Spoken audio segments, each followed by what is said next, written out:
வணக்கம். உங்க வீட்டு ஃப்ரிட்ஜ் டோர்ல இருக்கிற சின்ன மேக்னெட்லேருந்து நம்ம பிரபஞ்சத்துல இருக்கிற பெரிய பெரிய நட்சத்திரங்கள் வரைக்கும் இது எல்லாத்தையும் ஒன்னா சேர்க்கிற ஒரு சக்தி இருக்கு. அதுதான் காந்தவியல், அதாவது மேக்னட்டிசம். இன்னைக்கு நம்ம கண்ணுக்கு தெரியாத இந்த சக்தியோட ரகசியங்களை பத்தி தான் ஒன்னொன்னா பார்க்க போறோம். சரி வாங்க, இதுக்குள்ள கொஞ்சம் ஆழமா போய் பார்க்கலாம். இந்த பேட்டர்னை நம்ம எல்லாருமே பார்த்திருப்போம் இல்லையா? ஒரு காந்தத்தை சுத்தி இரும்பு தூளை போட்டா இப்படிதான் தெரியும். ஆனா இது வெறும் ஒரு டிசைன் மட்டும் இல்ல.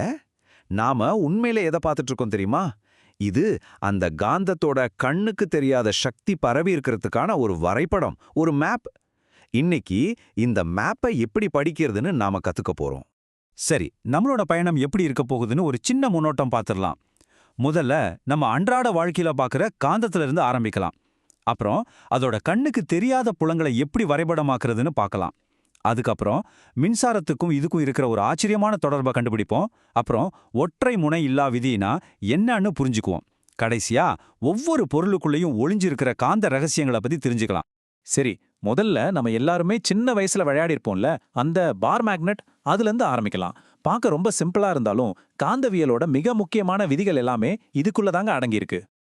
இந்த விளையாட்டோட விதிகள் ரொம்பவே சிம்பிள். ஒவ்வொரு காந்தத்துக்கும் 2 முனைகள் இருக்கும். ஒன்னு வடமுனை, இன்னொன்னு தென்முனை. ஒரே மாதிரி முனைகள், அதாவது வடக்கையும் பக்கத்துல கொண்டு வந்தா ஒன்னு தள்ளும். ஆனா எதிரெதிர் முனைகள், அதாவது வடக்கையும் தெற்கையும் கொண்டு வந்தா அப்படியே ஒட்டிக்கும், ஒன்னு ஈர்க்கும். இதுதான் காந்தத்தோட ரொம்ப அடிப்படையான ஒரு குணம். இங்க தான் ஒரு சுவாரஸ்யமான விஷயம் இருக்கு. காந்த முனைகளோட இந்த நடத்தை அப்படியே நிலைமின்னியல்ல இருக்கிற பிளஸ் மைனஸ் சார்ஜஸ் மாதிரி தான். யோசிச்சு பாருங்க, நேர் மின்னூட்டம் எப்படி இன்னொரு நேர் மின்னூட்டத்தை விளக்குதோ, அதே மாதிரி தான் வடமுனை இன்னொரு வடமுனையை விளக்குது. அதே போல எதிரெதிர் மின்னூட்டங்கள் ஈர்க்கிற மாதிரி எதிரெதிர் முனைகளும் ஈர்க்குது. இந்த ஒற்றுமை சும்மா தற்செயலா நடந்ததில்ல. இதுக்கு பின்னாடி ஒரு பெரிய இயற்பியல் தொடர்பு இருக்கிறதுக்கான முதல் க்ளூ இதுதான். காந்தங்கள் எதையுமே தொடாமலேயே பொருட்களை இழுக்குது. அது எப்படி சாத்தியம்? கேள்வி நல்லா இருக்குல்ல? இதுக்கு காரணம் காந்தத்தை சுத்தி இருக்கிற காந்த புலம் அன்னு சொல்ற ஒரு கண்ணுக்கு தெரியாத சக்தி வளையம்தான். இப்ப வாங்க அந்த புலத்தை எப்படி பார்க்கறதுன்னு தெரிஞ்சுக்கலாம். இங்க பாருங்க, இந்த காந்த புலக்கோடுகள் தான் காந்தத்தோட சக்தி எப்படி பரவி இருக்குன்னு நமக்கு காட்டுது. வடமுனையிலிருந்து ஆரம்பிச்சு அப்படி வளைஞ்சு தென்முனைக்குள்ள போற மாதிரி கற்பனை பண்ணி பாருங்க. இது சும்மா ஒரு படம் இல்ல, காந்த விசையோட திசையையும் அதோட வலிமையையும் காட்டுற ஒரு பவர்ஃபுல்லான மேப் இது. இந்த மேப்பை படிக்கிறது ரொம்ப சுலபம். முதல்ல இந்த கோடுகள் ஒன்னோட ஒன்னு எப்பவுமே வெட்டிக்காது. அது மட்டும் இல்ல, இது எப்பவும் வடக்கிலிருந்து தெற்குக்கு ஒரு மூடிய வளையமா தான் போகும். இப்போ முக்கியமான விஷயத்துக்கு வருவோம். இந்த கோடுகள் எங்க ரொம்ப நெருக்கமா இருக்குதோ, அதாவது இந்த முனைகள் கிட்ட பாத்தீங்கன்னா தெரியும், அங்கதான் காந்த புலம் ரொம்ப வலிமையா இருக்கும்னு அர்த்தம்.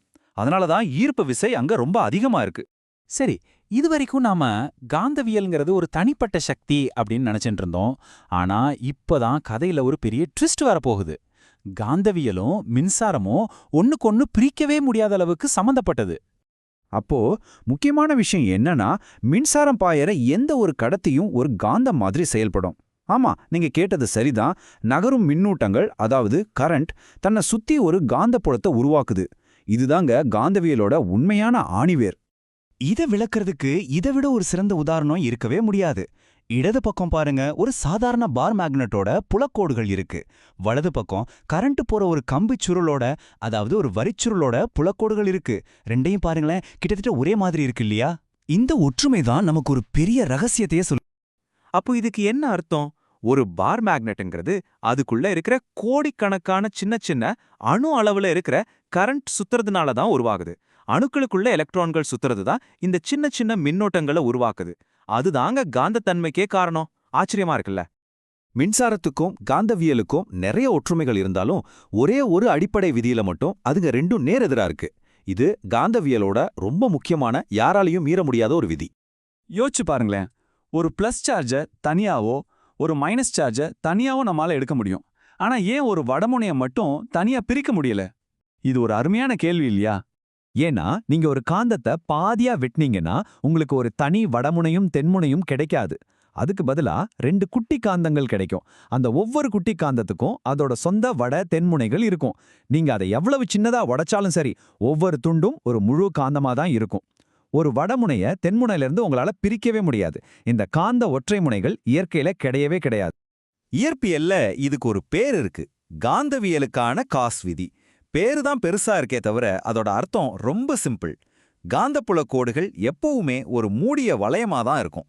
அதுக்கு ஆரம்பம்னு ஒன்னும் இல்ல, முடிவுன்னு ஒன்னும் இல்ல. அவ்வளவுதான் விஷயம். இதை இப்படி கற்பனை பண்ணி பாருங்க. ஒரு காந்தப்புலத்துக்குள்ள நீங்க ஒரு கற்பனையான பெட்டியை வைக்கிறீங்கன்னு வச்சுக்கோங்க. அந்த பெட்டிக்குள்ள நுழையிற ஒவ்வொரு புலக்கோட்டுக்கும் அந்த பெட்டியை விட்டு வெளியே போறதுக்கு ஒரு கோடு கண்டிப்பா இருந்தே தீரும். அப்போ உள்ள வர்றதும் வெளியே போறதும் சமம்.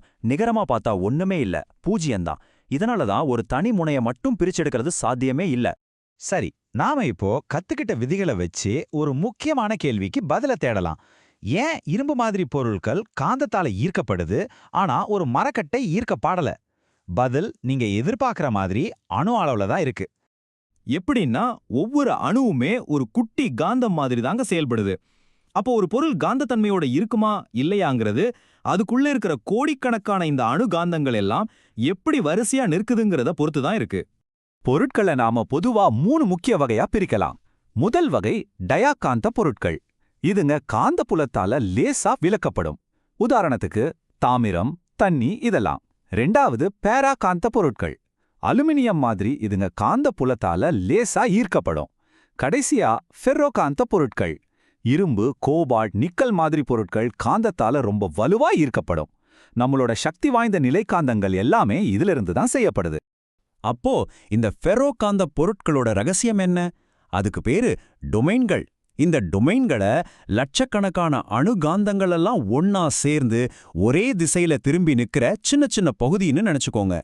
நாம வெளியில இருந்து ஒரு காந்தப்புலத்தை கொண்டு வரும்போது இந்த எல்லா டொமைன்களும் ஒரே திசையில திரும்பி அந்த பொருளையே ஒரு பெரிய சக்தி வாய்ந்த நிலைக்காந்தமா மாத்திடுது.